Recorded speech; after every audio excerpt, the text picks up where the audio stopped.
वाले हैं। ले चलो उधर ही किश्ती जहाँ पावर स्टार पवन सिंह का तूफान जैसा पैगाम आया है। क्या बात है, क्या बात है। पावर स्टार पवन सिंह जैसा तूफान का पैगाम आया है भाई। भीड़ फाड़ दिए हैं।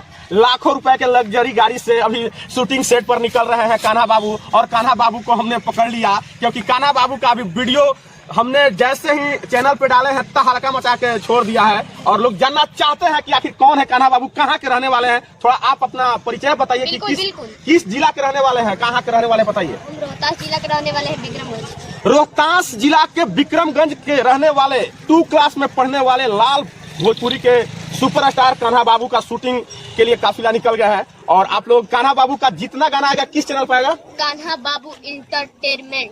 कान्हा बाबू इंटरटेनमेंट पर जाकर चैनल को सब्सक्राइब कीजिए। कान्हा बाबू का जितना वीडियो को देखना चाहते हैं आप वीडियो देख सकते हैं। कान्हा बाबू का लगातार जारी रहेगा जलवा, है कि नहीं? बिल्कुल। पावर स्टार के लिए सब चीज रहेगा। पावर स्टार के लिए सब चीज रहेगा भाई। तो आपसे मिलते हैं अगले वीडियो में, तब तक के लिए जय हिंद।